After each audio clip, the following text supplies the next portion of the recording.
Le premier ange qui vole par le milieu du ciel a transmis son message d'urgence.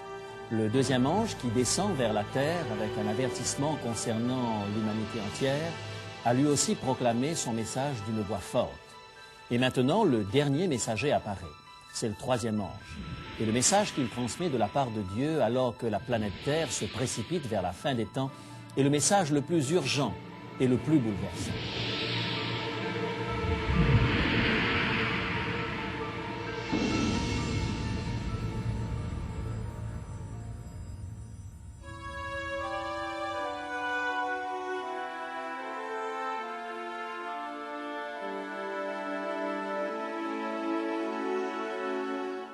Il est écrit « Je suis José Élisée et je vous propose la solution à vos besoins les plus profonds, Jésus-Christ. »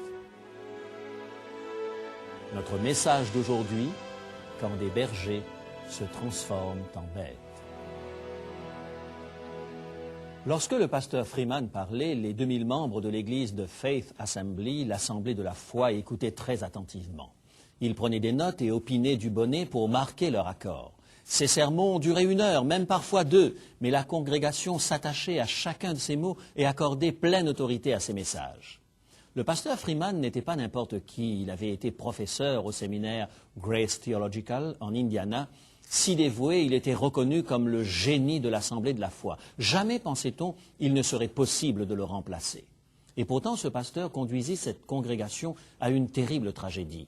On estime que quelques 80 personnes, dont plusieurs étaient des enfants, sont mortes pour avoir adhéré à ses enseignements.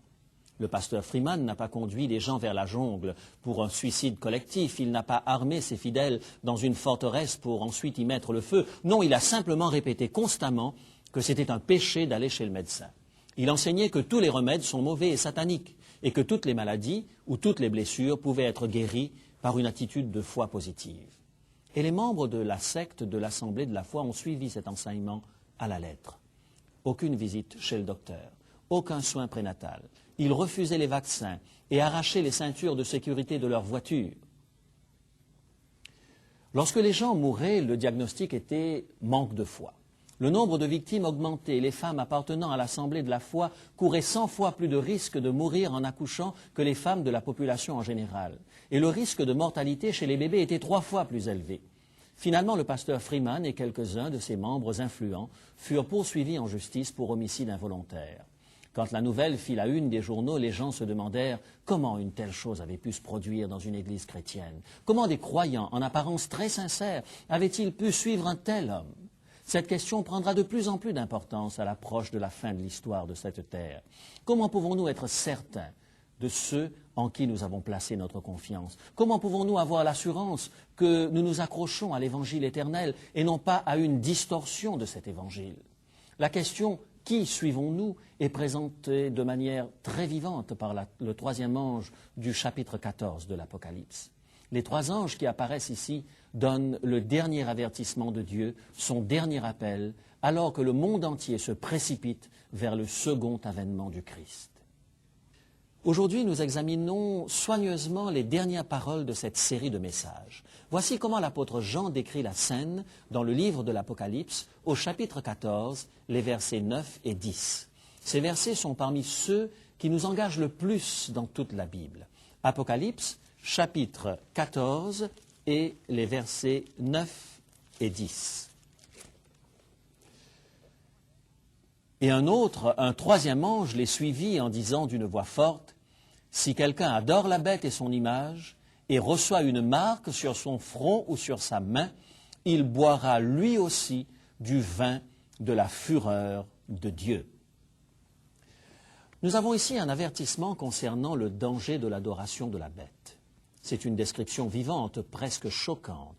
L'ange décrit le feu et le soufre, les tourments et la fumée qui montent au siècle des siècles. C'est une image terrible et un des avertissements les plus solennels de la Bible en rapport avec l'adoration de la bête. Ce message éclaire un grand danger de la fin des temps. Dieu, par l'intermédiaire de ses anges, nous fait connaître ce dont nous avons besoin pour nous méfier alors que nous nous approchons de la fin des temps. Il le fait comme un père aimant, comme un parent qui voit son enfant s'aventurer tout seul dans une rue à grande circulation. Son cri est pressant parce qu'il désire nous secourir. Mais que veut donc dire adorer la bête? Un panneau indiquant le danger ne sert à rien si personne ne peut comprendre le danger qu'il signale. Pour mieux définir l'adoration de la bête, commençons par définir ce qu'elle n'est pas. Souvenons-nous que l'Apocalypse est un livre qui procède par contraste et par contraire. L'adoration de la bête dans l'Apocalypse est mise en contraste avec l'adoration de l'agneau. Écoutez ce que proclame la multitude qui adore l'agneau dans l'Apocalypse au chapitre 5, le verset 12. Apocalypse, chapitre 5 et le verset 12. L'agneau qui a été immolé est digne de recevoir la puissance, l'honneur et la gloire.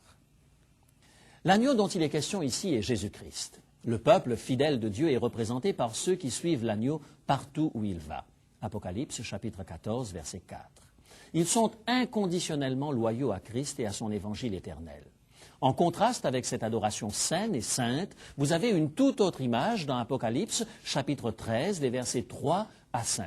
Apocalypse, chapitre 13, versets 3 à 5.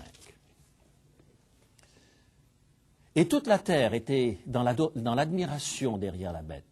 Et ils adorèrent la bête en disant, « Qui est semblable à la bête et qui peut combattre contre elle ?»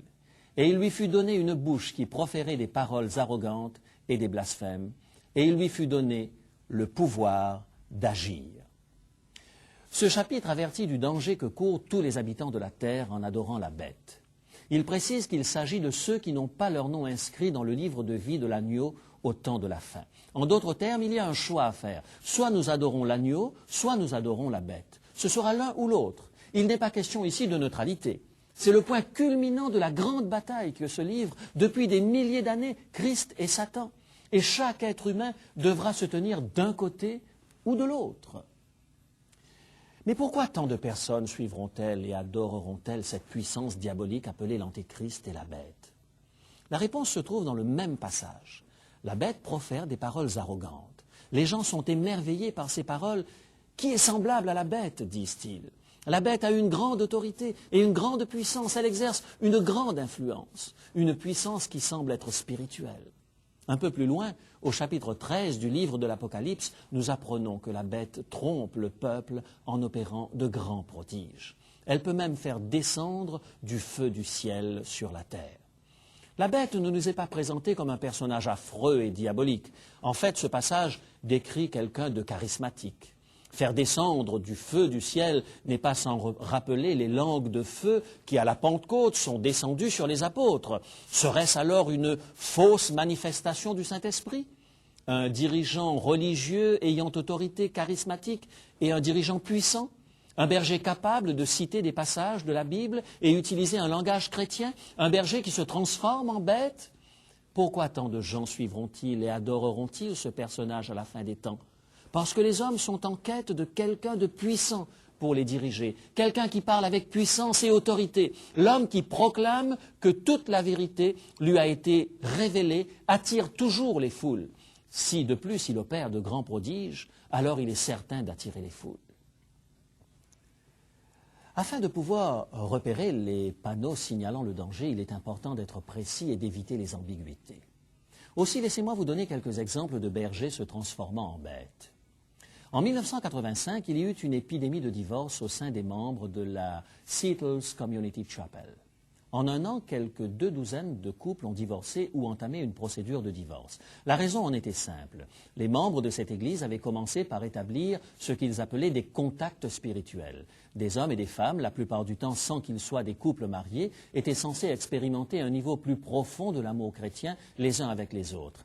Ils établissaient ces contacts en passant beaucoup de temps ensemble et en dansant ensemble à l'église. Ces manifestations d'affection avec le conjoint d'un autre ont inévitablement conduit à la destruction de plusieurs foyers. On peut se demander comment une chose si bizarre peut-elle se produire dans une église chrétienne. Cela est arrivé parce que ces gens ont suivi le pasteur Donald Barnett, aveuglément et avec dévouement. Et le pasteur Barnett affirmait avoir eu une vision d'origine céleste. Il disait « Le Seigneur a promis de me montrer des vérités qu'il n'a pas encore dévoilées aux hommes. » Ce fut après avoir rencontré un soi-disant ange dansant que le pasteur Barnett introduisit la pratique de la danse intime entre des hommes et des femmes n'appartenant pas au même couple. Voilà le premier signe de danger dont il faut se méfier. Voilà comment les bergers se transforment en bêtes. Ils revendiquent la révélation exclusive de vérité divine. Dieu leur a communiqué une vue complète de la vérité à eux et à personne d'autre. David Barnett avait prévenu les membres de son Église du danger de lire sans discernement les revues et livres chrétiens. Il ne les autorisait à écouter que ses propres cassettes, affirmant que lui seul était compétent en matière de doctrine. Dans la revue Christianity Today du 8 août 1986, à la page 33, un ex-membre du groupe de David Barnett a bien exprimé ce comportement. Alors qu'ils pensent être en train de placer leur confiance dans la parole de Dieu, les gens de Community Chapel mettent en réalité leur confiance dans un homme et dans son interprétation de la parole de Dieu. Dans la seconde épître aux Thessaloniciens, Paul avertissait les croyants des conditions de la fin des temps. Voici de quelle manière il les mit en garde dans 2 Thessaloniciens, chapitre 2, les versets 3 et 4. 2 Thessaloniciens, chapitre 2, les versets 3 et 4. Car il faut que l'apostasie soit arrivée auparavant, et que l'on ait vu paraître l'homme de péché, l'adversaire qui s'élève au-dessus de tout ce que l'on appelle Dieu.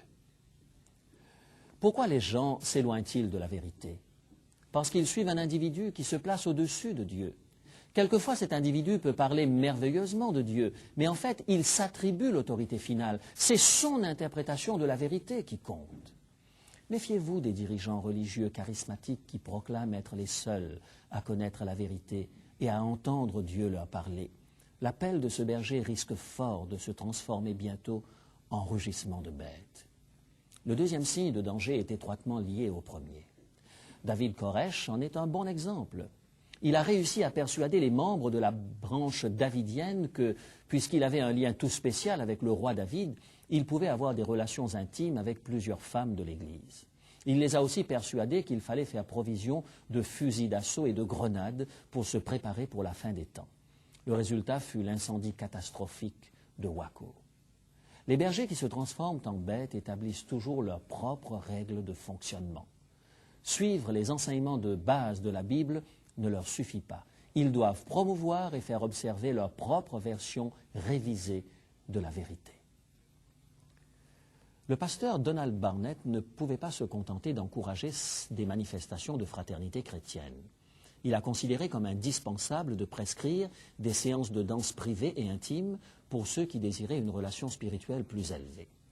Le pasteur Robert Freeman ne pouvait pas se contenter d'encourager les malades à mettre leur foi en Dieu. Il leur a dit que c'était un péché d'aller voir un docteur. Les bergers qui se transforment en bêtes établissent leurs propres règlements. Ils vont toujours au-delà des clairs enseignements de la Bible qui sont à la portée de tous. Ils aiment parler de sujets dont personne n'a connaissance et ce avec une grande autorité. Pour tenir en main leurs disciples, ils se servent souvent de révélations spéciales, essayant de réglementer jusqu'aux petits détails de leur vie. Dans la deuxième épître aux Thessaloniciens, Paul explique exactement pourquoi les gens sont victimes de tels dirigeants. Il nous donne cet avertissement dans 2 Thessaloniciens, chapitre 2, les versets 9 et 10. 2 Thessaloniciens, chapitre 2, les versets 9 et 10. L'apparition de cet impie se fera par la puissance de Satan, avec toutes les séductions de l'iniquité pour ceux qui périssent, parce qu'ils n'ont pas reçu l'amour de la vérité pour être sauvés. Alors, comment éviter d'être trompé par l'impie, par un faux dirigeant religieux, par votre amour de la vérité? Si vous laissez Dieu développer en vous l'amour de la vérité des Écritures saintes, alors vous serez hors de danger. Mais si vous préférez fermer les yeux devant les vérités quelquefois difficiles pour accepter des mensonges faciles et séduisants, alors vous serez vulnérable. Alimentons cet amour des vérités divines. Selon la Bible, la vérité est une personne, la personne de Jésus-Christ, celui qui a dit « Je suis le chemin, la vérité et la vie ». Gardons nos yeux fixés sur ce glorieux Sauveur et détournons-nous de ces bergers qui se transforment en bêtes. Voilà l'avertissement que nous donne le troisième ange. Son message puissant et particulier parce que même des croyants sincères peuvent être détruits par ces bergers qui se transforment en bêtes. L'ange nous met en garde non seulement contre l'adoration de la bête, mais aussi contre le danger de recevoir la marque de la bête. Voici ce que nous dit le chapitre 13 de l'Apocalypse sur l'activité de la bête à la fin des temps. Apocalypse, chapitre 13, versets 16 et 17. Apocalypse, chapitre 13, versets 16 et 17. Et elle fit que tous reçussent une marque sur leur main droite ou sur leur front, et que personne ne put acheter ni vendre sans avoir la marque, le nom de la bête ou le nombre de son nom. Il y a eu beaucoup de spéculations concernant la marque de la bête et la manière dont elle serait imposée. On a soupçonné les barres codées électroniquement que les caissiers des supermarchés passent au rayon détecteur. Les numéros d'identification personnelle de la carte bancaire, le numéro d'identification médicale, voire même la marque tamponnée sur la main que certains parcs d'amusement utilisent pour permettre un libre accès. En fait, le mécanisme par lequel la marque de la bête sera imposée n'est pas le centre d'intérêt. De nos jours, les ordinateurs couvrent le monde entier de réseaux. On peut retracer et identifier les individus d'une multitude de façons. Le plus important, c'est ce que représente cette marque. C'est un signe d'allégeance à la bête. Quelque chose qui n'est pas seulement externe. C'est une marque de fidélité à la bête en opposition à la fidélité à l'agneau de Dieu. C'est quelque chose d'opposé à l'évangile éternel. C'est un système religieux mensonger qui déforme l'évangile merveilleux du salut par la foi en Jésus-Christ seul. Un système religieux mensonger fondé sur le salut par les œuvres. Nous l'avons dit précédemment, les bergers qui se transforment en bêtes proclament qu'ils sont seuls détenteurs de la vérité, seuls interprètes des saintes Écritures, et ils établissent leur propre règlement par-dessus ce que Dieu a révélé dans la Bible. En conséquence, si la marque de la bête est un signe d'allégeance à cette bête, elle représente l'allégeance à sa version de la vérité. C'est un signe qui démontre que vous suivez ses enseignements, et non seulement les enseignements de la Bible. Laissez-moi vous donner une illustration démontrant comment ceci pourrait arriver, et ce, même au sein d'une église chrétienne. Lorsque l'empereur romain Constantin accepta publiquement la foi chrétienne, en l'an 312 après Jésus-Christ, un nouveau jour se leva pour l'Église. Seulement quelques années auparavant, les croyants avaient été jetés au lion à Rome et chassés comme des bêtes sauvages en Afrique du Nord. Mais voilà que la chrétienté était maintenant acceptée et en passe de devenir bientôt la religion officielle de l'Empire romain. C'est pourquoi les païens qui auparavant adoraient Zeus ou César désiraient maintenant se joindre à l'Église chrétienne. Malheureusement, plusieurs dirigeants chrétiens décidèrent de rendre la transition plus facile en leur permettant de garder leurs idées, leurs images et leurs coutumes païennes. L'adoration du soleil prévalait dans l'Empire romain, et cette coutume ne disparut pas automatiquement lorsque les païens commencèrent à invoquer le nom de Jésus. Pour faciliter leur intégration, l'empereur Constantin imagina un moyen pour mettre les adorateurs du soleil plus à l'aise dans l'Église chrétienne. En mars de l'an 321 de notre ère, il décréta, et je cite, « En ce jour vénérable du soleil, que les magistrats et le peuple demeurent dans les villes, se reposent et que tous les ateliers de travail soient fermés. » C'était là le premier pas vers l'établissement du dimanche comme jour officiel de repos et d'adoration pour les chrétiens. Peu de temps après, l'Église même allait interdire tout travail le dimanche. Peu de gens aujourd'hui savent que le 7e jour, le samedi, demeura le jour chrétien d'adoration pendant plusieurs décennies après la mort du Christ. C'était le sabbat des premiers chrétiens, et il n'existe aucune preuve de changement du jour d'adoration dans le Nouveau Testament. Mais les dirigeants de l'Église décidèrent d'adopter le jour de l'adoration du soleil. Après tout, se disait-il, le dimanche était aussi le jour de la résurrection du Seigneur. Mais est-ce donc si important? Faut-il vraiment attacher de l'importance au jour de la semaine où nous allons à l'église? Dieu n'est-il pas heureux lorsque nous l'adorons, et ce, quel que soit le jour? La réponse est oui. Cependant, la chose importante était ce que les gens exprimaient dans leur cœur en adorant Dieu le dimanche. Le sens profond de ce nouveau signe d'allégeance. Adorait-il vraiment Jésus-Christ, le Seigneur ressuscité, ou bien adorait-il encore le Dieu Soleil?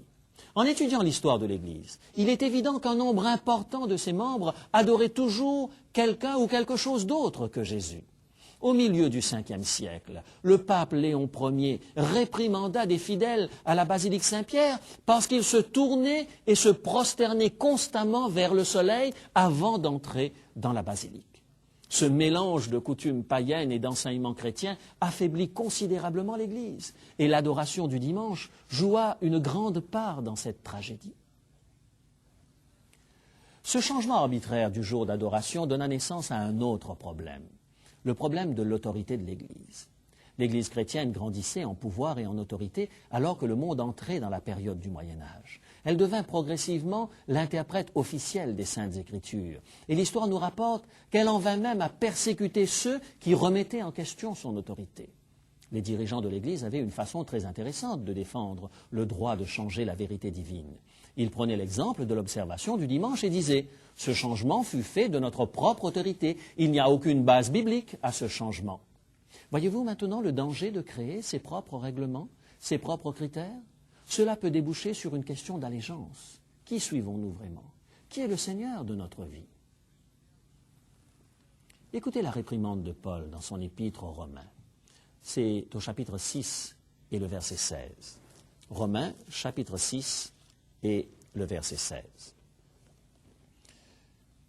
Ne savez-vous pas qu'en vous livrant à quelqu'un comme esclave pour lui obéir, vous êtes esclave de celui à qui vous obéissez, soit du péché qui conduit à la mort, soit de l'obéissance qui conduit à la justice? Nous faisons allégeance soit à la parole de Dieu, soit à un quelconque dirigeant religieux. Si la Bible et la Bible seule n'a pas le dernier mot, alors nous risquons de tomber dans le piège très facilement, chers amis. Les membres de la congrégation de Robert Freeman prirent conscience de cela un peu trop tard, malheureusement, après avoir enterré leur nouveau-né parce qu'ils avaient refusé de voir un médecin. Les membres de la congrégation de Donald Barnett prirent conscience de cela un peu trop tard, malheureusement, seulement après que ces dents intimes et faites sans discernement eurent brisé leur famille. Et je crois que les congrégations du temps de Constantin s'en sont rendues compte trop tard aussi, avant que les pasteurs du temps ne réalisent que les adorateurs du soleil, attachés à leurs croyances, étaient bien plus nombreux qu'ils ne pensaient. L'Église avait déjà subi des dommages irréparables. Pour tous ces chrétiens, le dimanche devint un signe d'une fausse allégeance, une marque de la fausse adoration. Qui pour nous a le dernier mot? Un berger qui peut se transformer en bête ou l'agneau de Dieu? Voilà la seule question importante. Nous ne pouvons faire nos propres règles, nous ne pouvons laisser aucun dirigeant religieux établir les règles à notre place, qu'il soit spirituellement puissant ou charismatique. Notre allégeance totale et exclusive doit aller à Jésus-Christ, l'agneau de Dieu. Il peut nous garder à l'abri dans son amour et dans la vérité. L'adorer, le suivre et l'écouter, voilà ce qui comptera après tout, et rien d'autre, chers amis. Alors que nous prions. Père Céleste, merci infiniment du message des 3 anges. Garde notre foi fermement établie en toi. Au nom de Jésus. Amen.